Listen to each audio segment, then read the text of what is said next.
네, 안녕하세요. 오늘의 건설의 김 차장입니다. 오늘은 조경식재 시설물 공사업 면허 등록에 대해서 안내 드리도록 하겠습니다.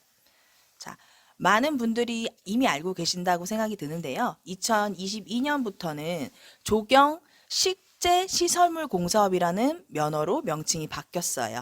명칭이 바뀐 이유는 면허가 통합이 되었기 때문인데요. 기존에는 조경식재공사업, 조경시설물 설치공사업이 따로따로 면허가 있었으나 현재는 이 두 개가 합쳐진 조경식재시설물 공사업으로 면허가 통합되었고요. 다만 조경식재시설물 면허는 하나지만 이 면허를 발급하실 때 주력 분야라는 걸 선택하시게 됩니다. 자, 주력 분야는 우리가 어떤 업무를 하시냐에 따라서 선택 사항이 달라지시겠죠. 만약에 뭐 수목이나 잔디 이런 초화류 등을 식재하거나 유지하는 게 주업이시다라고 하면 조경식재시설물 공사업 면허 등록 중에 주력 분야로 조경식재공사업을 선택하시면 되고요. 말 그대로 시설물 설치하는 게 주이시다 라고 하면 조경식재시설물 공사업 면허 중에 주력 분야를 조경시설물 설치 공사업으로 선택하셔서 면허를 등록하시면 됩니다. 자, 이러한 업무를 하시기 위해선 당연히 면허가 필요하고 면허를 발급받으시려면 등록 기준이 다 충족이 되셔야 되는데요. 이제부터 등록 기준에 대해서 하나씩 설명드리겠습니다. 네, 일단은 자본금이 있는데요. 자본금은 1억 5천입니다. 요거는 법인으로 설립을 하시던 아니면 개인 사업자로서 면허를 취득하시던 동일하게 1억 5천이고요. 이 1억 5천이라는 돈은 우리가 단순하게 등기부등본상의 자본금만 1억 5천이면 된다. 또는 우리가 회사 자산이 1억 5천이면 된다가 아니고요. 건설업만을 위한 실질 자산이 다 충족이 되셔야 돼요. 그래서 예를 들어 우리가 만약에 건설 면허가 없는 상황이시다라고 하면은 건설업 실질 자산으로 인정받을 수 있는 건 예금과 공제조합 예치금밖에 없습니다. 공제조합 예치금도 결국은 예금을 입금하셔야 되기에 1억 5천이란 예금이 준비되셔야 된다라고 생각하시면 되고요.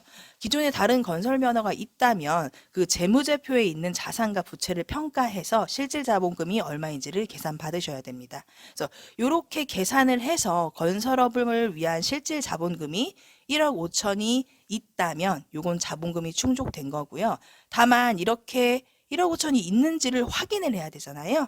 요거를 공무원이 하나하나 계산할 수는 없어서 요런 거를 확인하는 서류인 기업진단보고서, 다른 말로는 재무관리상태진단보고서라고 하는데요.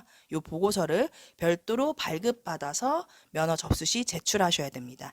참고로 요 보고서는 회사 내부에서 직접 작성하시거나 우리 기장을 봐주시는 회사 관계, 기장 세무사에서는 발급이 불가능하고요. 외부 전문업체를 통해서 발급받으셔야 하니까 궁금하신 게 있거나 보고서 발급이 필요하시면 저희 해솔로 연락 주시면 되겠습니다. 그리고 참고로 제가 아까 주력 분야 말씀드렸잖아요. 주력 분야를 만약에 두 개 다 선택하신다고 하더라도 자본금은 1억 5천입니다. 주력 분야를 하나를 선택하던 두 개를 선택하던 자본금의 변동은 없다라는 거 참고하시기 바랍니다. 자, 두 번째 등록 기준으로는 공제조합이 있는데요. 공제조합은 건설업체를 대상으로 각종 보증을 들어주는 기관이고요. 이곳에서 보증을 들어주려면 그냥 들어줄 수는 없겠죠. 그래서 일종의 보증금인 예치금을 미리 예치를 하셔야 되는데요. 그 금액이 현재 기준 약 5,070만 원 가량이 되며 이 금액은 2년 동안 아예 출금 불가능하십니다. 다만 2년이 지나고 나면 약 60%가량 융자 받으실 수 있고요. 일반 출금을 하기 위해선 더 이상 이 사업을 안 해야 합니다. 즉 면허를 반납해야만 일반 출금이 가능하다라는 거 반드시 기억하시길 바라고요. 자, 그러면 우리가 공제조합에 이렇게 돈을 잘 예치했다라는 걸 증명하는 서류가 바로 보증 가능 금액 확인서고요. 공제조합을 통해서 신청서를 작성하시고 제출하시고 돈을 입금하시면 이 보증 가능 금액 확인서를 받으실 수 있고요. 요거를 면허 접수 시에 같이 제출하셔야 하는 겁니다.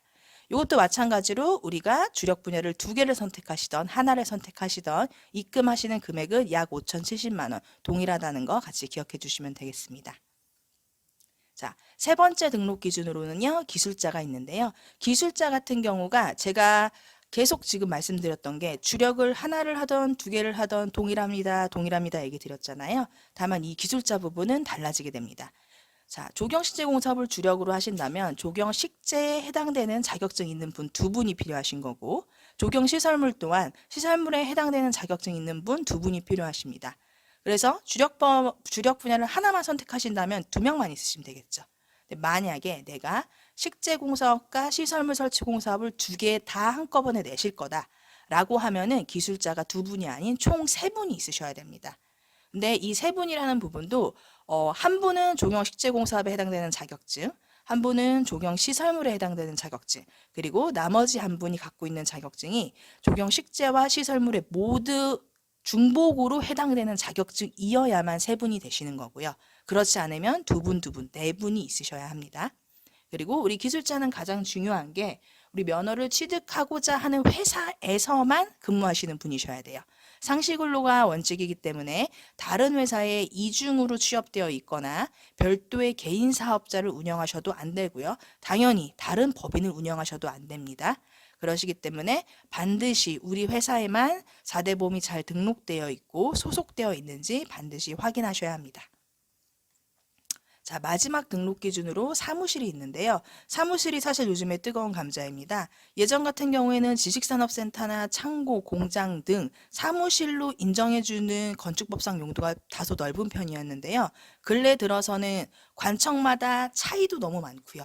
어느 관청은 무조건 근린생활시설로만 되어 있어야 된다라고는 곳이 있고, 어느 관청은 지식산업센터여도 되는데 그러려면 벤처 확인서가 있어야 한다라는 곳이 있고요. 그러니까 이 부분은 같은 법을 가지고 움직이지만 법이 얘는 되고 얘는 안 된다라는 소소한 게 처음부터 끝까지 나와 있지는 않습니다. 그러다 보니 법적 해석과 그다음에 다른 법과의 연계성 때문에 관청마다 약간씩 다른 판단을 하고 있습니다.